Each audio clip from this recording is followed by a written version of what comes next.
नाम की धन्यवाद की प्रशंसा करती महिमानित करती गौरवान्वित करती प्रभु तुम्हें सारे आदर महिमा गौरव समर्पण पाया प्रभु तुम्हें केवल सत्यवंत परमेश्वर अट प्रभु सब गौरव पाओ प्रशंसा पाओ सब महिमा पाओ सब तुम्हारी जुगे जुगे हो प्रभु तुम्हें सारे आदर महिमा गौरव समर्पण पाया प्रभु तुम्हें केवल सत्यवंत परमेश्वर प्रभु तुम छड़ा आउ काठारे परितर नाय आकाश तले मनुष्य मानक मध्य कौन नाम दिया जाए सारा मान को परित्र पाइबा केवल जो नाम मुक्ति अच्छी जो नाम शांति अच्छी जो नाम अनंत जीवन अच्छी जो नाम पाप क्षमा अच्छी जो नाम परित्राण अच्छी प्रभु से नाम को महिमान्वित कर गौरवान्वित कर प्रभु हालेलुया हालेलुया हालेलुया ओ आज समय निमंते सुजोग निमंते प्रभु तुमको धन्यवाद देती प्रभु तुम्हार उपस्थिति निमंते प्रभु तुमको धन्यवाद देती प्रभु कारण तुम आम तुम्हें कथा कही जो स्थान 2 বা 3 জন मन आम एकत्र मोर से स्थान समय उपस्थित कर तुम्हें कथा कही प्रभु हालेलुया हालेलुया हालेलुया तुम्हार उपस्थिति को अनुभव कर आम तुम्हें देच प्रभु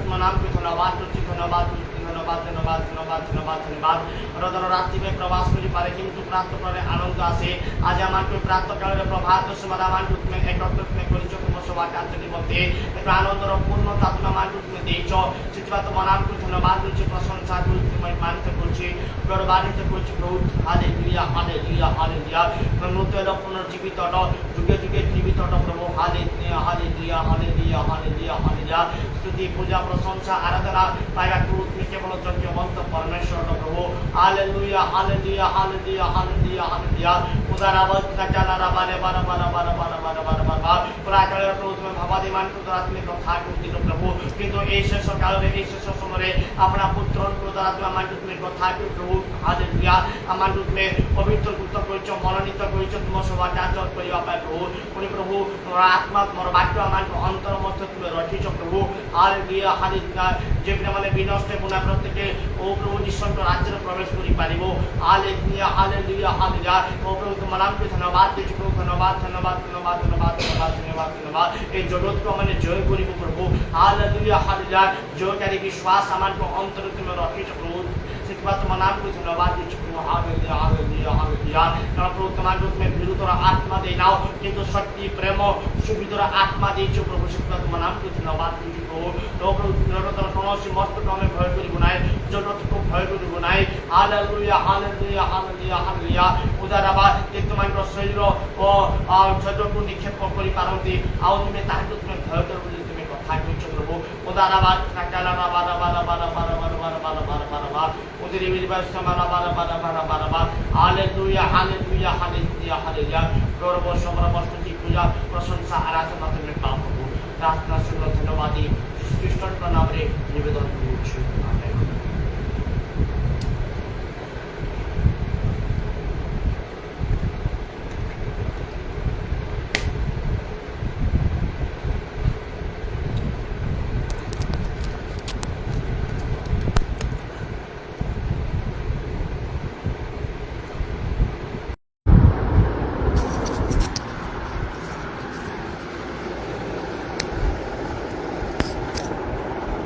नहीं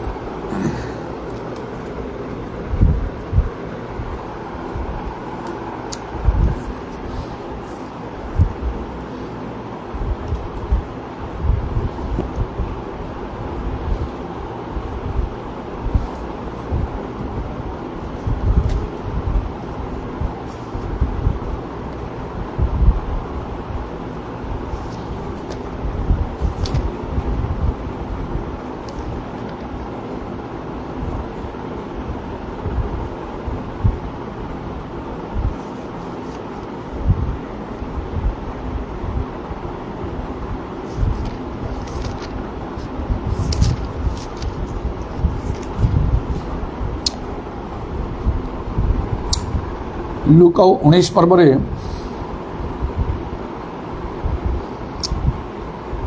तार 1 ରୁ 10 पद मध्य आम देखिपर यक्ष विषय से यक्ष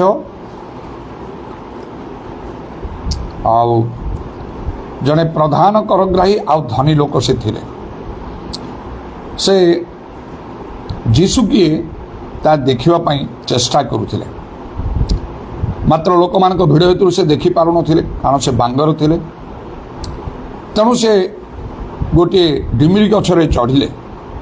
ଯେଉଁ ବାଟ ଦେଇ ଯୀଶୁଙ୍କର ଯିବାର ଥିଲା, ଆଉ ତାପରେ ଯୀଶୁ ତାଙ୍କ ପାଖକୁ ଆସି ସେ ଗଛ ନିକଟକୁ ଆସିକି ତାଙ୍କୁ କହିଲେ, ଯକ୍ଷ ଶୀଘ୍ର ଓହ୍ଲାଇ ଆସ, କାରଣ ଆଜି ମୋତେ ଅବଶ୍ୟ ତୁମ ଘରେ ରହିବାକୁ ହେବ। ଏବଂ ସେ ଆଉ ଓହ୍ଲାଇ ଆସି ଆନନ୍ଦରେ ତାଙ୍କର ଆତିଥ୍ୟ କଲେ। ଆଉ ପରେ ଯୀଶୁ କହିଲେ ଗୋଟେ ବିଶେଷ କଥା, ଯାହା 9 ପଦରେ ଲେଖା ହେଉଛି, ସେଥିରେ ଯୀଶୁ ତାଙ୍କ ବିଷୟରେ କହିଲେ, ଆଜି ଏହି ଗୃହରେ ପରିତ୍ରାଣ ଉପସ୍ଥିତ ହୋଇଅଛି। ତେବେ ଏତେ ବଡ଼ କାର୍ଯ୍ୟ ସେଦିନ ଏ ଯକ୍ଷ ପାଇଁ ହେଲା। ମଣିଷ ଜଗତରେ ଯାହା କିଛି ପାଉ, ସାରା ଜଗତ ବି ଅର୍ଜନ କରୁ, କିନ୍ତୁ ପ୍ରଭୁ ଯୀଶୁ କହିଲେ ତାର ଯଦି ନିଜର ପ୍ରାଣ ସେ ହରେଇବ ତାହେଲେ କିଛି ଲାଭ ନାହିଁ। ସାରା ଜଗତକୁ ସେ ଆଉ ଲାଭ କରିପାରେ, ମାତ୍ର ଯଦି ଜଣେ ଲୋକ ପରିତ୍ରାଣ ପ୍ରାପ୍ତ ହେଇପାରିଲା ନାହିଁ ତାହେଲେ ତାର କିଛି ଲାଭ ନାହିଁ। ଅନନ୍ତ କାଳ ପର୍ଯ୍ୟନ୍ତ ସେ ସର୍ବହରା ହେଇ କେବଳ ଦୁଃଖ ଆଉ ଯନ୍ତ୍ରଣା ଭୋଗ କରିବ, ଆଉ ତାର ଆଉ ସେଥିରୁ କୌଣସି ପ୍ରକାର ସେ ମୁକ୍ତ ହୋଇପାରିବ ନାହିଁ, ଉଦ୍ଧାର ପାଇପାରିବ ନାହିଁ। ତେବେ ଏଠି ଏପରି ଯେଉଁ ବିଶେଷ କାର୍ଯ୍ୟ ହେଲା, ଏଥିପାଇଁ ଗୋଟିଏ ବାକ୍ୟ ଏଥିରେ ସଫଳ ହେଉଛି, ଯାହା ଏଫେସୀୟ 5 ପର୍ବର 16 ପଦରେ ଲେଖା ହେଉଛି, ପୁଣି ସୁଯୋଗର ସଦ୍ବ୍ୟବହାର କର, କାରଣ କାଳମନ୍ଦ ଅଟେ। এই যক্ষ ପ୍ରକୃତରେ ସେଦିନ ଯେଉଁ ସୁଯୋଗ ଥିଲା ତା ପାଇଁ ତାର ସଦ୍ବ୍ୟବହାର ଆଉ ସେ କରିପାରିଲା। ଯୀଶୁଙ୍କୁ ଦେଖିବା ପାଇଁ ସେ ଚାହୁଁଥିଲା, ଆଉ କେବଳ ସେ ଯୀଶୁଙ୍କୁ ଦେଖିଲା ନାହିଁ, ମାତ୍ର ଯୀଶୁଙ୍କୁ ସେ ତାଙ୍କ ନିଜ ଗୃହରେ ଆଉ ସେ ଅତିଥି କରି ସେ ଗ୍ରହଣ କଲା। ଯୀଶୁ ତାଙ୍କ ଗୃହକୁ ଗଲେ। ଆହୁରି କେତେ ଲୋକମାନେ ଯୀଶୁଙ୍କ ସାଙ୍ଗେ ଯାଉଥିବେ, କେତେ ଲୋକଙ୍କର ଇଚ୍ଛା ଥିବ ଯୀଶୁ ତାଙ୍କ ଘରକୁ ଯାଇଥାନ୍ତେ କି, କିନ୍ତୁ ହେଲା ନାହିଁ। ମାତ୍ର ଏ ଲୋକ ତାଙ୍କ ଘରକୁ ନେଇଗଲେ, ଯାହା ସେ କେବେ ବି ଭାବିନଥିବେ କି ଆଶା କରିନଥିବେ। এই ଯକ୍ଷ ଯୀଶୁ ତାଙ୍କ ଘରକୁ ଗଲେ। ଏହିପରି ଭାବରେ ଆମମାନଙ୍କୁ ମଧ୍ୟ କାର୍ଯ୍ୟ କରିବାକୁ ଅଛି। ଯେଉଁ ସୁଯୋଗ ଦିଆଯାଇଛି ତାର ସଦ୍ବ୍ୟବହାର କରି, ଆଉ ସେ ଯଦି ନିଜ ଘରେ ସେ ରହିଥାନ୍ତା ତାହେଲେ ଯୀଶୁଙ୍କୁ ଦେଖିପାରିନଥାନ୍ତା କି ତାଙ୍କ ଘରକୁ ନେଇ ପାରିନଥାନ୍ତା। ସେ ଲୋକ ଗହଳ ଭିତରେ ସେ ଯଦି ଏମିତି ଗୋଟେ ଅର୍ଡିନାରୀ ନର୍ମାଲ ଭାବରେ ସେ ରହିଥିଲେ ହୁଅନ୍ତାନି। ସେ ଚେଷ୍ଟା କରୁଥିଲେ ଯୀଶୁଙ୍କୁ ଦେଖିବା ପାଇଁ, ବାଙ୍ଗର ଥିବା ତୁ ଦେଖିପାରୁନଥିଲା। ତେଣୁ ସେ ଭାବିଲା କ'ଣ କରିବି। ନିକଟରେ ଗୋଟେ ଡିମିରି ଗଛ ଅଛି, ସେ ଚଢ଼ିଲା, ଆଉ ସିଟ୍ ଦେଖିବି କହିକି ସେ ଗଲା। ଯଦି ସେ ଡିମିରି ଗଛ ଚଢ଼ି ନଥାନ୍ତା, ବାଇଚାନ୍ସ କେତେବେଳେ କେମିତି ଟିକେ ଫାଙ୍କରେ ତାଙ୍କର ହାତ କି ଗୋଡ଼ କି କ'ଣ ଟିକେ ଦେଖିଥାନ୍ତା, ହଁ ମୁଁ ତ ଆଉ ବାଙ୍ଗର ଲୋକଟା ଆଉ କ'ଣ କରିବି, ମୁଁ କେମିତି ଦେଖିବି। ଏମିତି ଚୁପ୍ ହେଇ ରହିଥିଲେ କିଛି ହେଇନଥାନ୍ତା, ଯୀଶୁଙ୍କୁ ଦେଖିପାରିନଥାନ୍ତା।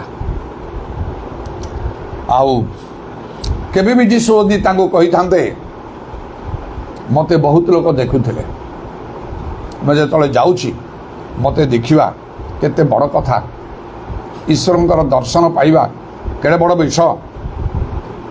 ଆଉ କିନ୍ତୁ ତୁମେ ମୋତେ ଦେଖିପାରିଲ ନାହିଁ, କାହିଁକି ମୋତେ ଦେଖିପାରିଲ ନାହିଁ ତୁମେ? ମୁଁ ଇଚ୍ଛା କଲେ କେତେ କାର୍ଯ୍ୟ ତୁମ ପାଇଁ ମୁଁ କରିଥାନ୍ତି। ତୁମ ଠାରେ ତ ପରିତ୍ରାଣ ନଥିଲା, ତୁମେ ନରକ ଯାଇଥାନ୍ତ, ମୁଁ ପରିତ୍ରାଣ ଦେଇକି ତୁମକୁ ସ୍ୱର୍ଗ ଯିବାର ଗୋଟିଏ ଅନୁମତି କନଫର୍ମେସନ୍ ମୁଁ ତୁମକୁ ଦେଇଥାନ୍ତି। ମୋତେ ଦେଖିଲ ନାହିଁ। ଅନେକ ଲୋକ, ସାରା ଦୁନିଆ ଲୋକଙ୍କୁ ଦେଖ, କ'ଣ ଲାଭ ହେବ? ପରିତ୍ରାଣ କେହି ଦେଇପାରେନି, କେବଳ ଜଣେ ମାତ୍ର ବ୍ୟକ୍ତି, ଈଶ୍ୱର ଯାହାଙ୍କୁ ଜଗତକୁ ପଠେଇଲେ, ଯୀଶୁ ଖ୍ରୀଷ୍ଟ। ମୁଁ ତୁମକୁ ପରିତ୍ରାଣ ବି ଦେଇଥାନ୍ତି।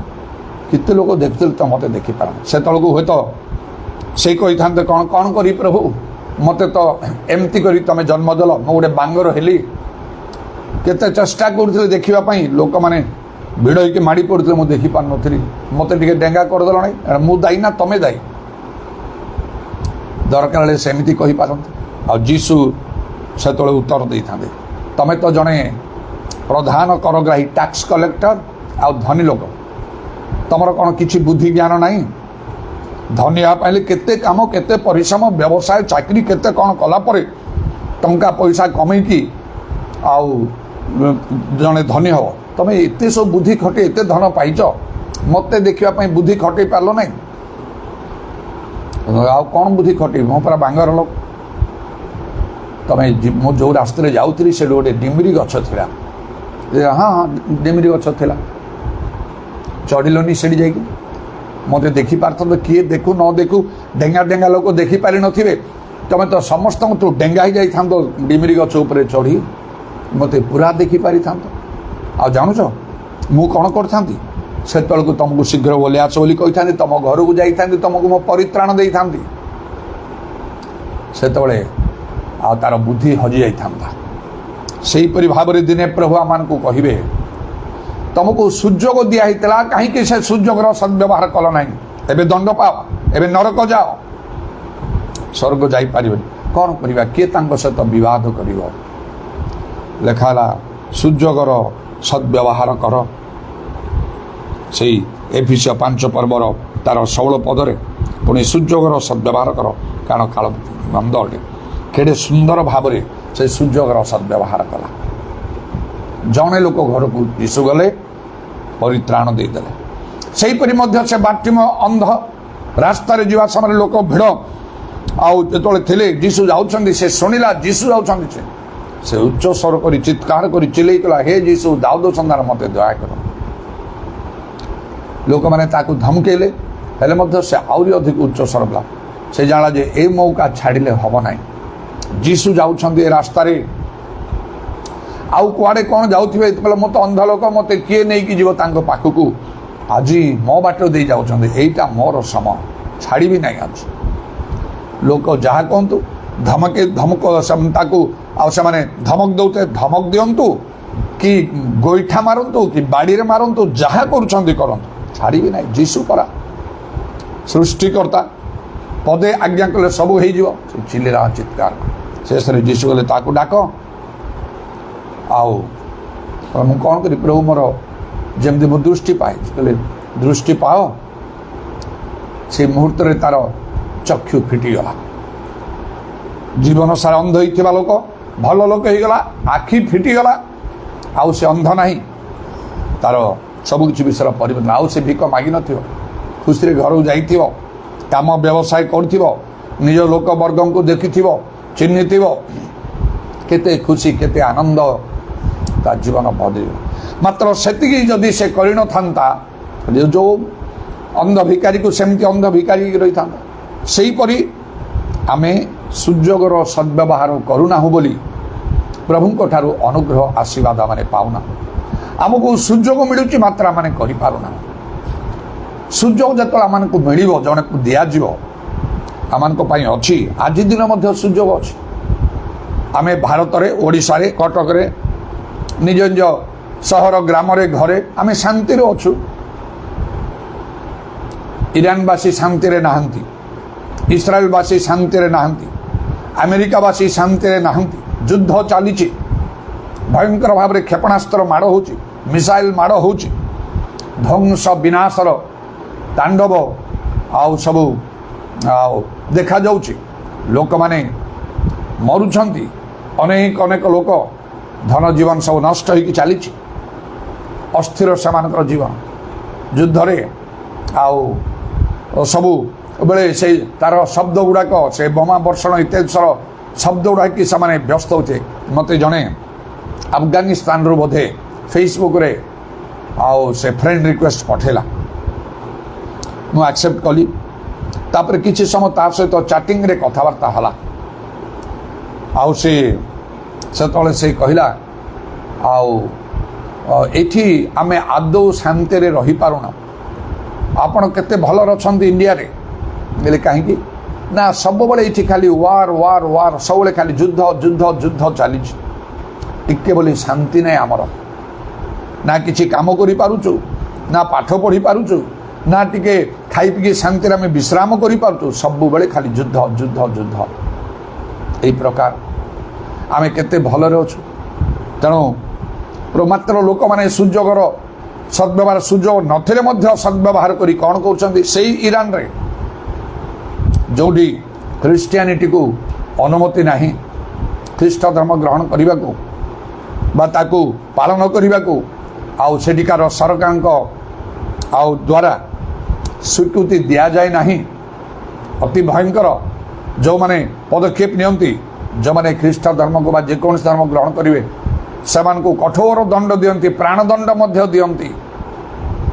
ଜଣେ ବାପା ମୁଁ ପଢ଼ୁଥିଲି ଆଉ ସେ ଫେସବୁକ୍ରେ ଗୋଟିଏ ଛୋଟ ଆର୍ଟିକଲରେ ଗୋଟିଏ ବାପା ତାର ଝିଅ ଯେତେବେଳେ ଖ୍ରୀଷ୍ଟ ଧର୍ମରେ ବିଶ୍ୱାସ କଲା ବାଇବେଲ ପଢ଼ିବାର ଦେଖିଲା ବାଇବେଲ ପଢ଼ିବାଟା ସେଠି ଆଉ ବହୁତ ବଡ଼ ଅପରାଧ ଆଉ ସେ ଫଟୋ ଏସବୁ ସେ ଲେଖାରେ ମୁଁ ଦେଖୁଥିଲି ତା ଝିଅକୁ ଜିଅନ୍ତା ସେ ପୋତି ଦେଲା ତା ବାପା ନିଜେ ସହ୍ୟ କରିପାରନ୍ତିନି ମାତ୍ର ସେ ଝିଅଟା ତାର ସାକ୍ଷ୍ୟ ଦେଇକି କହିଛି ମୋତେ ଯୀଶୁ ଉଦ୍ଧାର କଲେ ବାପା ପୋତି ଦେଲା ଯୀଶୁ ଯାଇକି ତାକୁ ଉଦ୍ଧାର କଲେ ଆଉ ଖୋଲା ମେଲାରେ ସମସ୍ତଙ୍କ ଆଗରେ ସେ ସାକ୍ଷ୍ୟ ସେ ଦାନ କରୁଛି। ଏପରି ସ୍ଥାନରେ ମଧ୍ୟ ଲୋକମାନେ କ'ଣ କରୁଛନ୍ତି ଅଣ୍ଡରଗ୍ରାଉଣ୍ଡରେ ଗିର୍ଜା ପ୍ରାର୍ଥନା କରୁଛନ୍ତି। ଆମକୁ ଓପେନ୍ ଗ୍ରାଉଣ୍ଡରେ କରିବାକୁ ଘରେ ବସିକି ଗିର୍ଜା ପ୍ରାର୍ଥନା କଲେ କେହି ଆସି କେଉଁ ଆତଙ୍କବାଦୀ ପଶିବ ନାହିଁ ଆମକୁ ଗୁଳି ମାରିବେ ନାହିଁ ମାତ୍ର ସେଠି ସେ ସୁଯୋଗ ନଥିବା ହେତୁ ଭିତରେ ମାଟି ତଳେ ଗହ୍ୱର ଗୁଡ଼ାକରେ ଲୁଚି ଛପି ଲୋକମାନେ ଗିର୍ଜା ପ୍ରାର୍ଥନା କରୁଛନ୍ତି। ଯଦି ଏପରି ଭାବରେ ଲୋକମାନେ ପ୍ରଭୁଙ୍କର ସେବା କରୁଛନ୍ତି ଆଉ ଆମକୁ ଏତେ ସୁବିଧା ଥାଏ କି ନ କରିବା କ'ଣ ପ୍ରଭୁ ଆମମାନଙ୍କୁ ଛାଡ଼ିଦେବେ ଆମ ପ୍ରତି କଠୋର ଭାବରେ ପ୍ରଭୁ ବ୍ୟବହାର କରିବେ କଠିନ ବ୍ୟବହାର କରିବେ। ତେଣୁ ଯେଉଁ ସୁଯୋଗ ଦିଆହେଇଛି ଆଜି ଯଦି ଆମେ ବଞ୍ଚିଛୁ ଆମକୁ ସୁଯୋଗ ଦିଆହେଇଛି ଚାକିରି କରିବା ପାଇଁ ନାହିଁ ଭଲ ରୋଷେଇବାସ କରି ଘରେ ଖିଆପିଆ କରିବା ପାଇଁ ନାହିଁ ବିବାହ କରିବା ପାଇଁ ନାହିଁ ବିବାହ ଭୋଜ ଆୟୋଜନ କରିବା ପାଇଁ ନାହିଁ ଆଉ କେଉଁ ମାର୍କେଟକୁ ଯାଇକି ସେଠି କିଣା ବିକା କରିବା ପାଇଁ ନାହିଁ ଖେଳ ପଡ଼ିଆକୁ ଯାଇକି ଆଉ ସେ ଖେଳ ସବୁ ଦେଖିକି ମଜା ନେବା ପାଇଁ ନାହିଁ ଆଉ ଏହିପରି ବା କ'ଣ ଦେଶ ବିଦେଶ ଭ୍ରମଣ କରିବା ପାଇଁ ନାହିଁ ଆମେ ଭାବୁଛୁ ଏସବୁ ନାହିଁ ଏସବୁ କରିକି ମଣିଷ କ'ଣ ଉଦ୍ଧାର ପାଇପାରିବ ଜଣେ ସେ ଖେଳ ପଡ଼ିଆକୁ ଯାଇକି ସେ କ୍ରିକେଟ ଖେଳ ପଡ଼ିଆକୁ ଯାଇକି ଯେଉଁ ଦିନ ରାତି ଲାଗିକି ଟିକଟ ଆଉ ସେ ପାଇବା ପାଇଁ ଲମ୍ବା ଧାଡ଼ିରେ ସ୍ତ୍ରୀ ପୁରୁଷ ସାନ ବଡ଼ ସବୁ ଦିନ 2 ଦିନ ଧରି ଠିଆ ହେଇଥାନ୍ତି ସେମାନେ କ'ଣ ସେ କ୍ରିକେଟ ଦେଖିଲେ ଜଣେ ପରିତ୍ରାଣ ପାଇବ ଜଣେ ସ୍ୱର୍ଗକୁ ଯାଇପାରିବ ଜଣେ ନରକରୁ ଉଦ୍ଧାର ପାଇପାରିବ ନାହିଁ ଅଳ୍ପ ସମୟ ପାଇଁ ଖାଲି ଏନ୍ଜୟମେଣ୍ଟ ଗୋଟେ ଖୁସି ହେବା କଥା।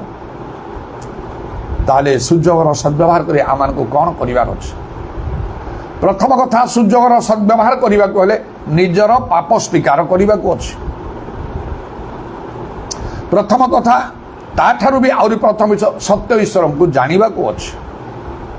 ଏଇଟା ଗୋଟିଏ ସମୟରେ ପ୍ରଭୁ ମୋ ମନ ଭିତରେ ଦେଲେ ମୋ ପାଠ ଯେତେବେଳେ ଶେଷ ହୋଇଗଲା କେତେ ଚିନ୍ତା ଲକ୍ଷ୍ୟ ନେଇକି ମୁଁ ପାଠ ପଢ଼ିଥିଲି ଚାକିରି କରିବି ଭଲ ଗୋଟେ ଚାକିରି କରିବି ବଡ଼ ଚାକିରିଟି କରିବି ସରକାରୀ ଚାକିରିଟି କରିବି ମୋର ଭଲ ହେବ ମୋ ପରିବାର ବାପା ମା ଭାଇ ଭଉଣୀଙ୍କର ଭଲ ହେବ ଅନେକର ଭଲ ହେବ।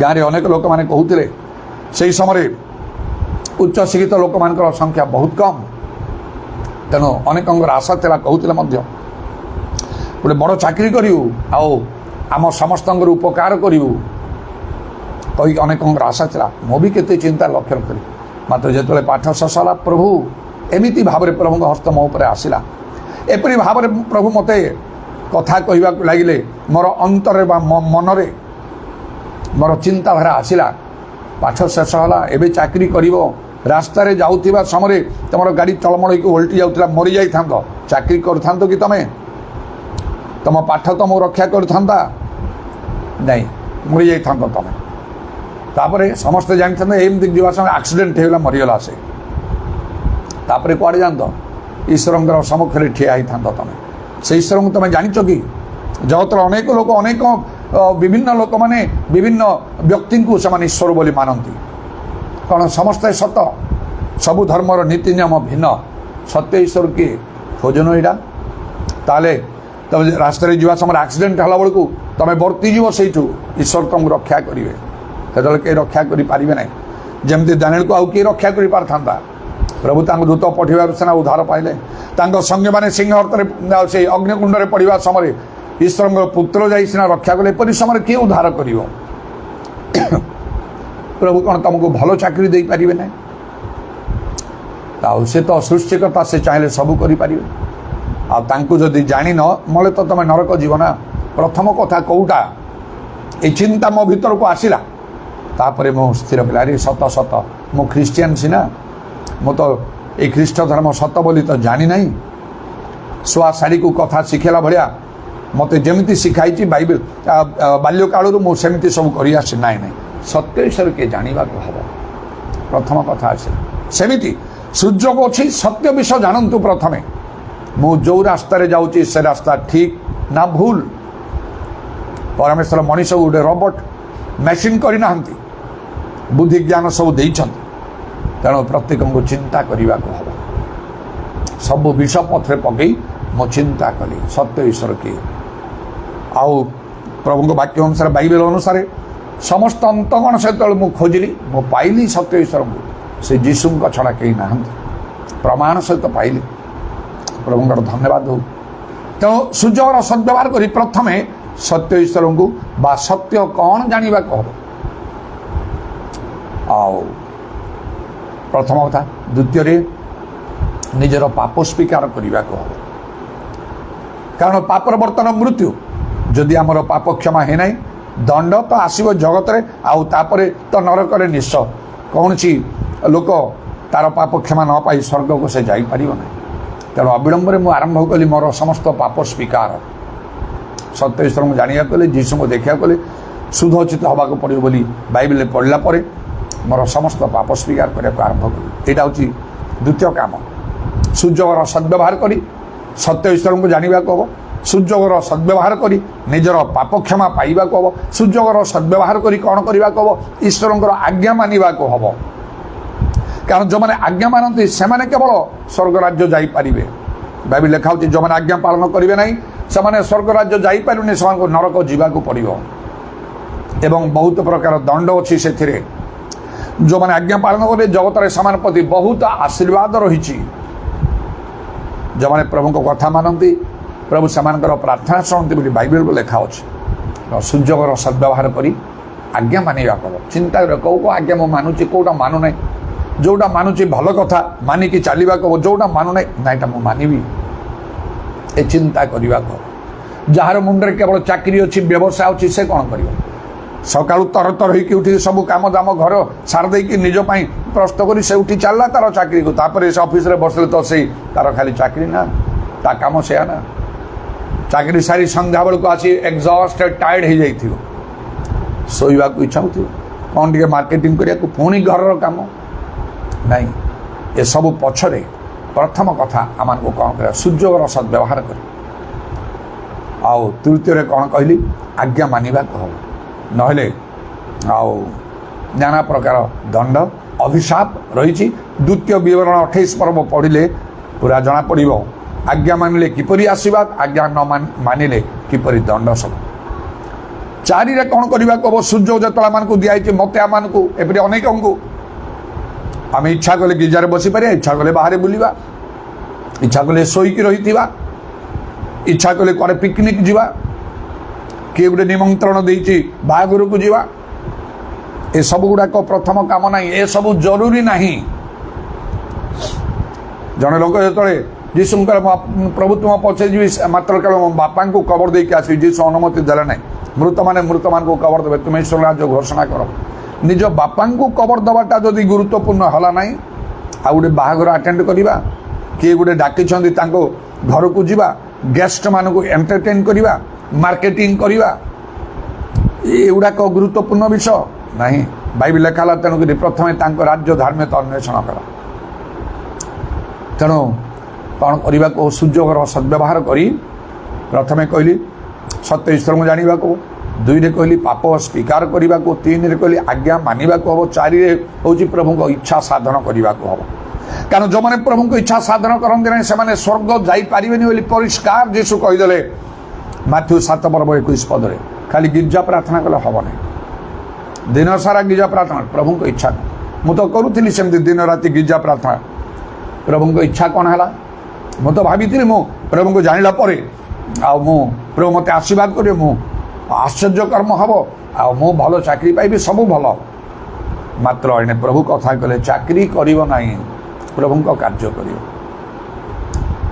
केमिति लगे बेले बेले लोक माने आश्चर्य करे एते पाठ पढ़ी चाकरी कले नहीं कटक जड़े बाप्टिस्ट चर्चर पास्टर भी गोटे घरे मत मोर एकाठी गिरजा प्रार्थना कलु आगे देखाई ना प्रथम थर देखा से भी जो जानिले जे मु जड़े पोस्ट ग्राजुएट से एत पाठ पढ़ी पास्टर बाटा मुझे जानी किंतु से प्रभु इच्छा मो थिला मु मानिगली खाली से नहीं ठीक अच्छे प्रभु को काम करी कहीकि मन प्राण लगी जहाँ किसी अल्प पैसा थिला ताकू व्यवहार करी गोटे घर बनैया मन आरंभ हो एत बड़े प्रभु पुणी आउरी इच्छा प्रकाश कले ये ना मोहनार ना कटक तुमको जीवा कर छाड़ दे चली आसिले आर मत स्वर्ग जीवार अच्छे सुजोगर सद्व्यवहार करार यहीपरि भाव में प्रत्येक करवा आवश्यक निज इच्छा हो पार ना बापा माँ स्त्री पिला को लोकों इच्छा ना प्रभु को इच्छा आम को पूर्ण करने से प्रभु सहित आम संपर्क यथेष्ट बढ़ीज कौन सी प्रभु को लोक आम सामने आम सहित सम्मुखीन हो पारे आम समान हो पारे ना आउ प्रभु जीशु निजे कहले मु निजर इच्छा साधन करने न आसी स्वर्गस्थ पिता इच्छा साधन करके आसी आउ से 5 पर्व 17 पदे मध्य लिखा निर्बोधन प्रभु को इच्छा कौन ता बुझ ये गोटे कार्य 5 प्रभु को इच्छा साधन सत्य ईश्वर को जाना पाप स्वीकार करने आज्ञा मानवा आउे 4 आसला ईश्वर को इच्छा साधन करने 5 कौन पवित्र आत्मा पूर्ण हवा सुजोगर सद्व्यवहार करने पवित्र आत्मा पूर्ण हूँ कारण जो पवित्र आत्मा माने प्राप्त हो बाइबल लिखा हो प्रभु जो तुमने शक्ति पाइब शक्ति न था मनुष्य किसी कर ना आउ से शक्ति मनुष्यर शक्ति नहीं से शक्ति जगत ईश्वर शक्ति से शक्ति द्वारा मनुष्य सबकिछि कर जब कहला पराक्रम द्वारा नहीं क्या बल द्वारा मात्र आमर आत्मा द्वारा सन्यादिविधि सदा प्रभु आमर धर्म जीवन प्रभु को दृष्टि उत्तम आउ सुग्राह देखा सेटा मु कली मो परिवर्तन आरंभ ना मत पवित्र आत्मा पाइबा को मन प्राण पागल रकम रही आम पवित्र आत्मा पाइगली 5 6 कौन करने को हम सुजोगर सद्व्यवहार करी धर्मशास्त्र अध्ययन कर बाइबल पढ़ा को हम सुजोग अनेक पुस्तक पढ़ु जगत ज्ञान मिल भल चाकरी मिल सर्टिफिकेट मिल जड़े ज्ञानी लोक कहे सम्मान देवे विभिन्न भाषा कहीपर भल इंग्लीश कहीपर जार गुरुत्व वर्तमान सारा दुनिया रे यथेष्ट तार महत्व रही कौन जड़े भल इंग्लीश कहले स्वर्ग जीव नरक जीवे इंग्लीश परिवर्ते आउ गोटे भाषा अच्छी जो भाषा सहित कौन सी जगतर भाषा तुलनीय नुहे सेटा परभाषा बाइबल लिखा हो टांग्स स्वर्गीय भाषा आउ तेणु सेहीपरि धर्मशास्त्र अध्ययन करने गीत संहिता 1 पर्व लिखा हो दिन राति जे पढ़ से लोक धन्य जल स्रोत निकट वृक्ष परि हम तार पत्र मलिन हम ना सो समय फल उत्पन्न कर जहाँ कले ता सफल हम केवल बाइबल पढ़ा द्वारा तेणु सुजोगर सद्व्यवहार करी ए समस्त कार्य आम को करने को जदि चाहूँ आम सुजोगर सद्व्यवहार करने आउ कौन कार्य करंतु न करंतु किंतु ए कार्य करवा निहाती आवश्यक एथिरे आशीर्वाद अच्छी एवं एत द्वारा आम अनंत जीवन अधिकारी हो पार आउ जेते पुस्तक पढ़ंतु स्वर्ग से नब ना केवल बाइबल ईश्वर वाक्य सत्य ईश्वर को जाना 1 कहली 2 पाप क्षमा आउ 3 आज्ञा मानिबा प्रभु आज्ञा मानिबा 4 प्रभु इच्छा साधन करिया 5 पवित्र आत्मा पाइबा 6 धर्मशास्त्र अध्ययन करवा आउ 7 मंडली उपासना जोग देवा मंडली ख्रीष्टों शरीर ताकू नरकर बल पराजय करिबो नाही तेणुक मंडली उपासना त्याग कर नहीं लेखा जो मैंने मंडली प्रभु को गृह बोली ताकू कहुई आउ से गीत संहिता 92 पर्व लेखा से वृद्ध समय आउ रस तेजरे से पूर्ण हे से आशीर्वाद पाइबे वृद्ध समय अब्राहम सारा जिखरी एलिजाबेथ को जीवन में आम देखु वृद्ध समय प्रभु किपरि कार्य कर मंडली सभा जो ताठारू श्रेष्ठ विषय किसी ना गोटे समय लोक बुझे मंडली सभार गुरुत्व कौन कारण लिखा ଦୁଷ୍ଟତାର ତମ୍ବୁରେ ସହସ୍ର ଦିନ ଅପେକ୍ଷା ତୁମ ପ୍ରାଙ୍ଗଣରେ ଗୋଟିଏ ଦିନ ଭଲ। ମଣିଷ ବୁଝିବ ସେଟା। ତୁମ ଗୃହର ଉତ୍ତମ ଦ୍ରବ୍ୟରେ ଆମେ ପରିତୃପ୍ତ ହେବା ଲେଖା ଅଛି। ପ୍ରଭୁଙ୍କ ଗୃହରେ ଉତ୍ତମ ବିଷୟ ରହିଛି, ମଣ୍ଡଳୀ ସଭା। ତାପରେ ହେଲା କ'ଣ? ପ୍ରଭୁଙ୍କର କାର୍ଯ୍ୟ କରିବା, ସୁଯୋଗର ସଦ୍ବ୍ୟବହାର କରି। ଅନେକ ଜଗତର କାର୍ଯ୍ୟ ଅଛି, ସେଥିରେ ଯିଏ ଯେଉଁଠି କାମ କରୁଛି ଗଭର୍ଣ୍ଣମେଣ୍ଟ ପ୍ରାଇଭେଟ ସେକ୍ଟରରେ ସେମାନେ ତାଙ୍କୁ ଦରମା ଦେବେ। ପ୍ରଭୁଙ୍କର କାର୍ଯ୍ୟ ଯିଏ କରିବ ପ୍ରଭୁ ସେମାନଙ୍କୁ ଦରମା ଦେବେ। ଲେଖା ହେଇଛି କାର୍ଯ୍ୟକାରୀ ବେତନର ଯୋଗ୍ୟ। ଏଇଟା ବ୍ୟାଙ୍କରେ ଯେ କାମ କଲେ ପ୍ରଭୁ ପଇସା ଦେବେ, ତୁମେ ବହୁତ ଭଲ କାମ କରୁଛ ନାହିଁ, ସେ ବ୍ୟାଙ୍କ ବାଲା ଦେବେ। ପ୍ରଭୁଙ୍କ କାର୍ଯ୍ୟ କଲେ ପ୍ରଭୁ ଦେବେ। ଆଉ ତାପରେ ଶେଷରେ ଏପରି କରିବେ ଯେ ପ୍ରଭୁ ଯୀଶୁ କହିଛନ୍ତି, ଯିଏ ପ୍ରଭୁଙ୍କର କାର୍ଯ୍ୟ ଶେଷ ପର୍ଯ୍ୟନ୍ତ କରିବ, କିଛି ଦିନ, କିଛି ମାସ, କିଛି ବର୍ଷ ନାହିଁ, ଶେଷ ପର୍ଯ୍ୟନ୍ତ ଯିଏ କରିବ ତାକୁ ପୃଥିବୀର ଶାସକ ସେ ବନେଇ ଦେବେ। ଯାହା ପ୍ରକାଶ 2 ପର୍ବର ଶେଷରେ ଲେଖା ହେଉଛି, ସେପରି ସ୍ୱପ୍ନ ମଧ୍ୟ ପ୍ରଭୁ ମୋତେ ଦେଖେଇଲେ, ମୁଁ ଜଣେ ପୃଥିବୀ ଶାସକ ହେଇଛି କହିବି, ଅନ୍ୟଥା ହେବ ନାହିଁ। ପ୍ରଭୁଙ୍କ କାର୍ଯ୍ୟଠାରୁ ଶ୍ରେଷ୍ଠ କାର୍ଯ୍ୟ କିଛି ନାହିଁ। ଯେଉଁ ଲୋକମାନେ ଏ କଥା ବୁଝିପାରିବେ ସେ ଲୋକମାନେ ଧନ୍ୟ। ମୁଁ ବୁଝିଲି ଆଉ ପ୍ରଭୁଙ୍କ କାର୍ଯ୍ୟର ଶ୍ରେଷ୍ଠତା, ଉଦ୍ଯୋଗିଲି ପ୍ରଭୁଙ୍କର କାର୍ଯ୍ୟ କରିବା ପାଇଁ। ମାତ୍ର ଆହ୍ୱାନ ଅନୁସାରେ କରିବାର ତ ଆବଶ୍ୟକ। ପ୍ରଭୁ ମୋତେ ଆହ୍ୱାନ ବି ଦେଲେ, ଆଉ ମୁଁ କାର୍ଯ୍ୟ କରି ଚାଲିଲି। ଯଦି ପ୍ରଭୁଙ୍କର ବିଶେଷ ଆହ୍ୱାନ ନଥିବ, ନିଜ ନିଜ କାର୍ଯ୍ୟ କରନ୍ତୁ, ଚାକିରି ବ୍ୟବସାୟ ଯାହା କରୁଛନ୍ତି କରନ୍ତୁ, ତା ଭିତରେ ପ୍ରଭୁଙ୍କର କାର୍ଯ୍ୟ କରନ୍ତୁ। ଯେପରି ପ୍ରଭୁ ଚାହିଁବେ, ସେ ପାଳକ ଯଦି ହେବାକୁ ଚାହୁଁଛନ୍ତି ହୁଅନ୍ତୁ। ପାଳକ ହେବାକୁ ପ୍ରଭୁ ନ ଚାହିଁଲେ, ପ୍ରଚାରକ ହେବାକୁ ନ ଚାହିଁଲେ ଆଦୌ ହୁଅନ୍ତୁ ନାହିଁ। ଆଦୌ ପ୍ରଭୁ ପସନ୍ଦ କରିବେନି। ଓଲଟା ପଚାରି ତୁମକୁ କିଏ ପାଷ୍ଟର କଲା, ପ୍ରଚାର କଲା? ମୁଁ କେବେ ତୁମକୁ ଆହ୍ୱାନ ଦେଇଥିଲି? ବିଶ୍ୱାସ ହେଇକି ରୁହନ୍ତୁ, ଆଉ ବହୁତ ପ୍ରଭୁଙ୍କ ପାଇଁ କାର୍ଯ୍ୟ କରିପାରିବେ। ସୁଯୋଗର ସଦ୍ବ୍ୟବହାର କରି ଏସବୁ କରିବାକୁ ଅଛି। ପ୍ରାର୍ଥନା କରନ୍ତୁ ସୁଯୋଗର ସଦ୍ବ୍ୟବହାର କରି। ଲେଖା ହେଉଛି, ମାତ୍ର ସମସ୍ତ ବିଷୟର ଅନ୍ତିମ କାଳ ସନ୍ନିକଟ, ଅଥବା ସୁବୁଦ୍ଧି ଓ ପୁଣି ପ୍ରାର୍ଥନା କର।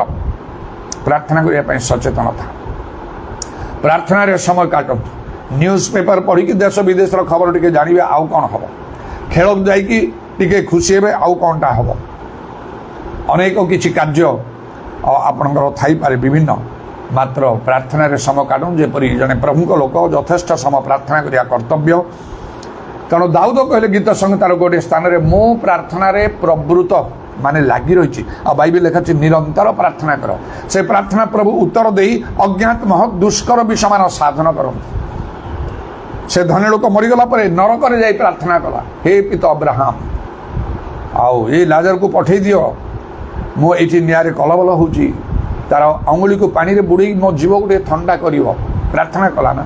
ଆଉ କହିଲା, ମୋ ଭାଇମାନେ ଅଛନ୍ତି, ସେମାନଙ୍କ ପାଖକୁ ପଠେଇ ଦିଅ ଲାଜରକୁ, ଏ ଯନ୍ତ୍ରଣାମୟ ସ୍ଥାନକୁ ସେମାନେ ଆସନ୍ତୁ। ଉତ୍ତର ମିଳିଲା କି?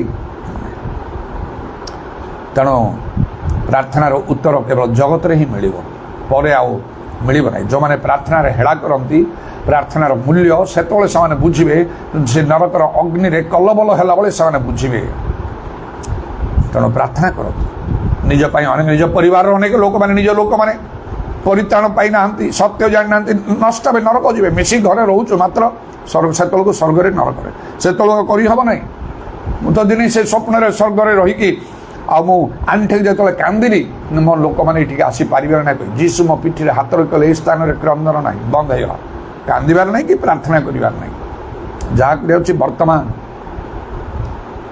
ତେଣୁକ ଲେଖା ହେଉଛି ଗୋଟେ ସ୍ଥାନରେ, ପ୍ରାର୍ଥନାର ଆଉ ଶୁଣିବା ସମୟରେ ଆମେ ତୁମର ପ୍ରାର୍ଥନା ଶୁଣିଲୁ। ପୁଣି ମୁଁ ଆଉ ଗୋଟେ ସ୍ୱପ୍ନ, ଯେତେବେଳେ ସେ ସ୍ୱର୍ଗ ନରକ ଯିବା ରାସ୍ତାରେ ସବୁ ଧାଡ଼ି ଠିଆ ହେଇଛନ୍ତି, ମୁଁ ଜାଣିଲି ଏବେ ସ୍ୱର୍ଗ ନରକ ଯିବାକୁ ପଡ଼େ। ତେଣୁ ମନେ ମନରେ ପ୍ରାର୍ଥନା କରି କହିଲି, ପ୍ରଭୁ ମୋର ଆଉ କିଛି ପାପ ଥିଲେ କ୍ଷମା କର। ଶୂନ୍ୟରୁ ଅବଶୁଣି ଏବେ ଆଉ ପାପ କ୍ଷମା ନାହିଁ। ପ୍ରାର୍ଥନା କରିବାର ସମୟ ଶେଷ ହେଇଯାଇଛି। ତେଣୁ ସେତେବେଳକୁ କଲେ କିଛି ଲାଭ ନାହିଁ। ଏବେ ସମୟ ଅଛି, ସୁଯୋଗ ଅଛି। ନିଜ ପାଇଁ, ନିଜ ପରିବାର ପାଇଁ, ଅନେକ ଲୋକଙ୍କ ପାଇଁ, ଅନେକ ବିଷୟରେ ଆମେ ପ୍ରାର୍ଥନା କରିପାରିବା। ଆଉ କ'ଣ କରିବାକୁ ହେବ? ସୁଯୋଗର ସଦ୍ବ୍ୟବହାର କରି ନିଜକୁ ପରୀକ୍ଷା କରିବାକୁ ହେବ। ଲେଖା ହେଉଛି, ଈଶ୍ୱରଙ୍କ ନିକଟରେ ଆପଣଙ୍କୁ ପରୀକ୍ଷା ସିଦ୍ଧ ଦେଖିବାକୁ ଯତ୍ନ କର। ସେଦିନ 10 କନ୍ୟା, ନିର୍ବୁଦ୍ଧି 5 ଜଣ, ସୁବୁଦ୍ଧି 5 ଜଣ। ବର ଆସିଲା ବେଳକୁ କେବଳ ସୁବୁଦ୍ଧି ମାନେ ଭେଟିଲେ, ନିର୍ବୁଦ୍ଧି ମାନେ ବାହାରେ ଗଲେ। ଯଦି ସେମାନେ ତା ପୂର୍ବରୁ ଚିନ୍ତା କରୁଥାନ୍ତେ, ଆରେ ବରଙ୍କର ଆସିବାର ଟାଇମ୍ ହେଇଗଲାଣି, ଦେଖିବା କ'ଣ ଆମେ ରେଡ଼ି ନା ନାହିଁ, ଶୋଇକି ରହିଥିଲେ, ଯଦି ଉଠିଥାନ୍ତେ, ଦୀପଟା ଲିଭି ଯାଇଛି, ଚାଲ ଚାଲ ଶୀଘ୍ର କେମିତି କୁଆଡ଼ୁ କ'ଣ କରିକି ଆଣିବା ଦୀପ, ବର ଆସିଯିବେ। ସୁବୁଦ୍ଧି କନ୍ୟାମାନଙ୍କ ପରି ସେମାନେ ବି ବରଙ୍କ ସହିତ ବିବାହ ଗୃହରେ ପଶିଥାନ୍ତେ, ମାତ୍ର ହେଲା ନାହିଁ। ଆମେ ଆଜି ଯାହା ଭାବୁଛୁ ଶେଷ ଦିନ ତାହା ହେବ ନାହିଁ। ମଣିଷ ଭାବରେ ଭାବିବାଟା ଏତେ ଆଉ ଠିକ୍ ବିଷୟ ନାହିଁ। ତେଣୁ ନିଜକୁ ଦେଖିବାକୁ, ପ୍ରଭୁ ମୋର କ'ଣ ଉଣା ଅଛି? ସେଦିନ ସେ ଧନୀ ଯୁବା ଲୋକ ଯୀଶୁ କହିଲା, ମୋର ଆଉ କ'ଣ ଉଣା ଅଛି? ମୁଁ ତ ସବୁ ଆଜ୍ଞା ମାନୁଛି। ସେମିତି ପ୍ରଭୁଠାରେ ନିଜ ପଚାରିବାକୁ, ବସି ଚିନ୍ତା କରିବାକୁ, ମୋ ଠାରେ କ'ଣ ଉଣା ଅଛି? ଅନେକ ଆତ୍ମିକ ଶିକ୍ଷା ପାଉଛି ମୁଁ, ବାଇବେଲରେ ଲେଖା ହେଉଛି କ'ଣ ସବୁ ମୋ ଠାରେ ଅଛି ନା କିଛି ବିଶେଷ ବିଷୟ ମୋ ଠାରେ ଉଣା ଅଛି? କାରଣ ସେଦିନ ପ୍ରଭୁ କହିଲେ ସେ ଫିସ ମଣ୍ଡଳୀ ବିଷୟରେ, ତୁମର କର୍ମ ପରିଶ୍ରମ ଧୈର୍ଯ୍ୟ ଆମେ ସବୁ ଜାଣୁଛୁ, ତୁମେ ବହୁତ କରୁଛ, ମାତ୍ର ତୁମ ବିରୁଦ୍ଧରେ କଥା ହେଉଛି ତୁମେ ଆଦ୍ୟ ପ୍ରେମ ତ୍ୟାଗ କରୁଛ। ତେଣୁ ମୁଁ ପ୍ରାର୍ଥନା କଲାବେଳେ ବ୍ୟକ୍ତିଗତ ଭାବରେ ସବୁବେଳେ ପ୍ରାର୍ଥନା କରେ, ପ୍ରଭୁ ଯେପରି ମୁଁ ଆଦ୍ୟ ପ୍ରେମରେ ସ୍ଥିର ରହିବି। ଯଦି ମୋର ପତନ ହେଇଛି, କେଉଁଠୁ ପତନ ହେଇଛି ବୋଲି ସ୍ମରଣ କରି ମନ ପରିବର୍ତ୍ତନ କରି ଯେପରି ଆଦ୍ୟ କର୍ମ ସବୁ କରିବି, ଦୟାକରି ମୋତେ ସାହାଯ୍ୟ କର। ତେଣୁ ନିଜକୁ ପରୀକ୍ଷା କରିବାକୁ ଅଛି। ବାଇବେଲ ସେଥିପାଇଁ ଲେଖା ହେଉଛି, ଈଶ୍ୱରଙ୍କ ନିକଟରେ ଆପଣଙ୍କୁ ପରୀକ୍ଷା ସିଦ୍ଧ ଦେଖିବାକୁ ଯତ୍ନ କର। ଆପଣଙ୍କୁ ପରୀକ୍ଷା କର, ଖ୍ରୀଷ୍ଟ ତୁମ ଅନ୍ତର ଅଛନ୍ତି କି ବୋଲି ତୁମେ ଜାଣ କି ନାହିଁ, ନହେଲେ ତୁମେ ପରୀକ୍ଷା ସିଦ୍ଧ ନୁହଁ। ସେଥିପାଇଁ ତ ଲୋକମାନେ ବହୁତ ଗଭୀର ଭାବରେ ଚିନ୍ତା ନ କରିବା ହେତୁରୁ ଲେଖା ହେଇଛି, ପ୍ରତ୍ୟେକର କର୍ମ ଶେଷ ଦିନ ପରୀକ୍ଷା ବେଳେ କାହାର କାଠ ପରି, ଘାସ ପରି, ଛଣ ପରି ପୋଡ଼ିଯିବ, କ୍ଷତି ସହ୍ୟ କରିବେ, କି ଲାଭ ହେବ? ମାତ୍ର ଯେଉଁମାନେ ସାବଧାନ ହୁଅନ୍ତି, ବହୁତ ସତର୍କତାର ସହିତ ପରୀକ୍ଷା ନିଜକୁ କରି ଏଇଟା ଠିକ୍ ନା ନାହିଁ, ବାଇବେଲ ଅନୁସାରେ ନାହିଁ, ପ୍ରଭୁ ଏଇଟା ଆଉ ଏଥିରେ ସନ୍ତୁଷ୍ଟ ନାହିଁ, ଏପରି ଯେଉଁମାନେ କାର୍ଯ୍ୟ ସେମାନଙ୍କର କର୍ମ ସେ ଅଗ୍ନିରେ ପରୀକ୍ଷା ବେଳେ ଲେଖା ହେଉଛି, ସୁନା ପରି, ରୂପା ପରି, ବହୁମୂଲ୍ୟ ପଥର ପରି ହେବ, ସେମାନେ ପରୀକ୍ଷା ସିଦ୍ଧ, ସେମାନେ ପୁରସ୍କାର ପାଇବେ। ସୂର୍ଯ୍ୟର ସଦ୍ବ୍ୟବହାର ମାନଙ୍କୁ କରିବାକୁ ହେବ। ସେଦିନ ସେ ଯକ୍ଷ କେଡ଼େ ସୁନ୍ଦର ସେ ସୂର୍ଯ୍ୟର ସଦ୍ବ୍ୟବହାର କଲା। ସେ ବାଟ୍ୟମୟ ଅନ୍ଧ କେଡ଼େ ସୁନ୍ଦର ସୂର୍ଯ୍ୟର ସଦ୍ବ୍ୟବହାର କଲା। ସେ ନ କରିଥିଲେ ଯକ୍ଷ କେବେ ଯୀଶୁଙ୍କୁ ପାଇନଥାନ୍ତା।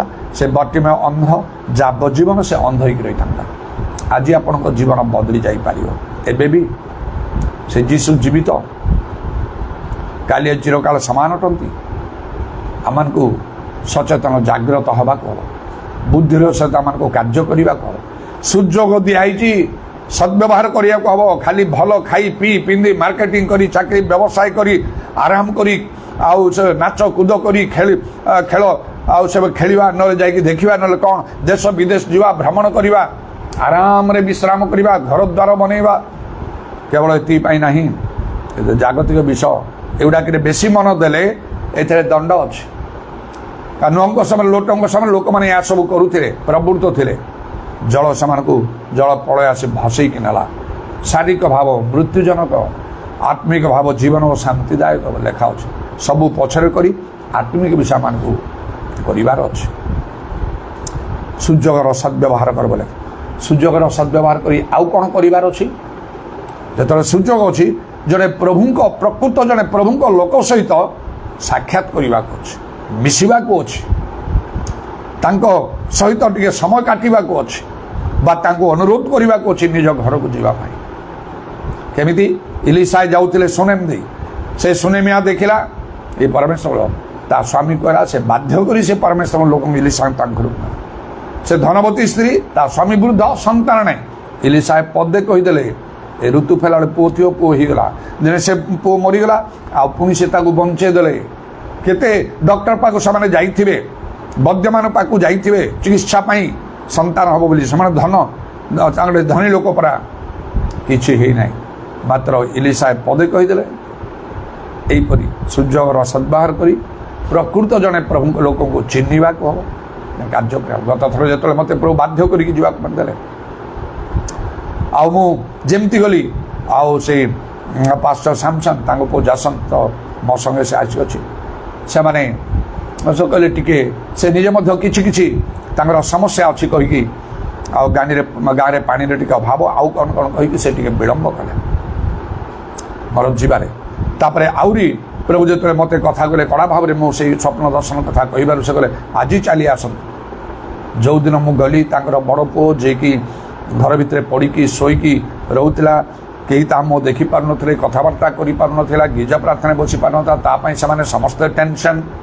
ସେ ପାଷ୍ଟର ସାମସନ୍ ଯେ ବାରମ୍ବାର ମୋତେ ଫୋନ୍ କରି କହୁଥିଲେ, ତା ପାଇଁ ବହୁତ ଟିକେ ପ୍ରାର୍ଥନା କରନ୍ତୁ, ଭାରଗ୍ରସ୍ତ ହୋଇକି ମୋ ବଡ଼ ପୁଅଟା ନଷ୍ଟ ହୋଇଯାଉଛି, ଆଉ ମୁଁ ବହୁତ ଚିନ୍ତାରେ ଅଛି। ଏପରି ଭାବରେ ମୁଁ ଯେଉଁଦିନ ଗଲି ସେଇଦିନ କିଛି ମୁଁ କଥା କହିନି, ପ୍ରାର୍ଥନା କରିନି। से ता मन को उठी बाहर को चली आसला हसी हसी मत प्रेज द लॉर्ड कला से दिन ठारू प्रभु ताको नॉर्मल कले मो सहित चारिडे बुली बुली से प्रभु का सभा कार्य भी कला यही कथा जदि ताको बापा पास्टर सैमसन जानी थांते जे मु जो दिन जीवी ताको पो उठियो से विलंब कर न था गाँव में पानी अभाव समस्या किछि देखि न था आपण चली आसतु जदि मो पु उठियो जहाँ मत चिंतार अच्छी कही था एमती प्रभु लोकों द्वारा प्रकृत प्रभु लोकों द्वारा कार्य हुए दिन मान केते केते कार्य प्रभु कर मुझा साक्षी प्रभु प्रकाश करीपरी भाव में आहरी अन्य विषय गुड़ा प्रभु आपण मानक जनइबे मुझे कथा गुड़ा कहीगली आक्ष से दिन जहाँ कला सेटा आम देखुचु से Ephesians 5 तार 16 अनुसार सूर्यगर सद्व्यवहार कर बोली कारण काल मंदटे ताने आउ कि भल मंद करहब ना कि भयंकर समदे आम गति करुचु ये समस्त कार्य करंतु ताहले बाइबल लिखा तब सुबुद्धि प्रभु निश्चय कहे बेश उत्तम विश्वस्त दास बोली कहे आम धर्म कर्म आम जीवन में प्रभु संतुष्ट हे आमर यथेष्ट मंगल हम यह काल पर काल प्रभु समस्त को सुजोग देइछंती मात्र कई तार सद्व्यवहार करने को चाहूना आम से गोटे कथा लिखा जागतिक आउ सांसारिक मना कि आमने रोकवा हेतु प्रभुଙ୍କର आशीर्वाद सब वंचित हवा हेतु गोटे कथा लिखाई हे निद्रित जाग मृतमान मध्य उठ ख्रीष्ट तुमको आलो प्रदान करेंगे आउ ये समस्त वाक्य सत्य वाक्य प्रभु वाक्य प्रभु तांगर आत्मा पवित्र आत्मा द्वारा यह प्रकाश करछंती तेणु जे इच्छा करे से वाक्य ग्रहण करू आउ केवल तार श्रोता नही कर्मकारी हो आउ यथेष्ट भाव में प्रभु ठारू अनुग्रह आशीर्वाद से लोक पाइब यह काल रे आउ पर काल रे मध्य हालेलुया प्रेज द लॉर्ड उदाराबानी खाराबा शकाला राबानी आदाराबानी दाराबान दलराबा तुम नामर प्रशंसा गौरव जुगे जुगे आज समय पाई धन्यवाद सुजोग पाई धन्यवाद प्रभु आम को प्रत्येक को दया कर समस्त को तुम्हें सुजोग देच भारतवासी को ओडिशावासी को कटकवासी को आम ग्रामवासी मानक समस्त को सर्व जगत मध्य रिबा बाबा बाबा शाखाला राबा मनीष जदि बंची माने ताको सुजोग दिखाई मरीगला पर आउ सुजोग ना मात्र कहीं तार सद्व्यवहार करते नहीं आम को तुम्हें दया कर सचेतन जागृत हाँपाई निज कर्तव्य संबंध में सचेतन हाँपाई तुम्हें अनुग्रह कर उरा बाबा शाखाला रबानी खारबा कारण जदि कई ख्रीष्टों थाए से नूतन सृष्टि में परिणत हो पुरातन विषय सब लोप हो सब जाक तार नूतन होम को प्रत्येक को दया कर जिते वाक्य शुणी शुणे से प्रत्येक अंतर तुम्हें कार्य कर प्रत्येक बदली जाए hallelujah praise the Lord thank you Jesus तुमर असाध्य किसी ना जहाँ मनुष्यर असाध्य ईश्वर साध्य आ प्रभु तुम्हें शीघ्र आसुच आज भी हो पारे ये आम को जाग्रत प्रस्तुत रहा अनेक को जाग्रत प्रस्तुत करने को तुम उपस्थित पवित्र आत्मा सहायता तुम सत्य वाक्य तुम नाम को धन्यवाद करुच तुम कंटाविध पाद को प्रणाम आ चुंबन करुच तुम हस्त निज अंज को समर्पण कर नित्य जीवित प्रभु यीशु ख्रीष्ट नाम यही प्रार्थना करुच आमेन। धन्य जीसु धन्य जीसु धन्य जीसु प्रिय नाम धन्य जीसु धन्य जीसु धन्य जीसु प्रिय नाम जीसु सत्य प्रेम रत्न सही देले तनु प्राण जीसु सत्य प्रेम रत्न से देले तनु प्राण मन धर करी जत्न मन धर करी जत्न तांक पदे शरण धन्य जीसु धन्य जीसु धन्य जीसु प्रिय नाम धन्य जीसु धन्य जीसु धन्य जीसु प्रिय नाम पिता ईश्वर प्रेम प्रभु यीशु ख्रीष्ट अनुग्रह पवित्र आत्मा सहायता प्रभु जीशु गौरवमय पुनरागमन पर्यंत आम समस्त सहवर्ती हो आमेन।